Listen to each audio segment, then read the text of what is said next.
Kyaftin ɗin ƙungiyar ƙwallon kafa ta mata ta Super Comfort Rashida Ajibade ta bayyana cewa har yanzu gwamnatin tarayya bata cika musu alƙawalin da ta ɗaukan musu ba na dala 100,000 a lokacin da suka samu nasarar ciwo kofi na World Cup 2025 a gasar ƙwallon kafa da aka yi ta Afirka.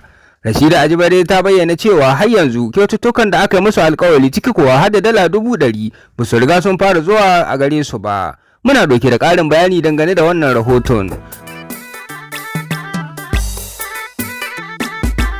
Idan yau ka fara zuwa wannan tashar tamu to muna neman alfarma da kai mana subscribing kai liking domin karfafa mana gwiwa mu ci gaba da kawo muku labaran gaskiya da gaskiya.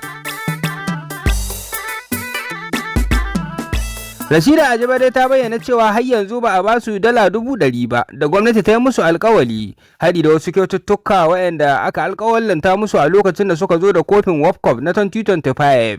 Sanin kowa ne kungiyar ta mata ta ƙwallon kafa ta Super Comfort ta samu nasarar lashe kofin World Cup 2025 inda ta dawo da shi Najeriya, abin da ya zama abin farin ciki da masu ra'ayin wasanni a ƙasar ta Najeriya, har ta kai da shugaban Najeriya ya alkawalanta musu dala 100,000. Har ma wasu malaman addini an samu cewa suna kafa hujja da wayannan dala 100,000 da aka yi wa alƙawalin ƙungiyar ƙwallon mata ta Super Comfort wayanda suka lashe kofin World Cup 2025.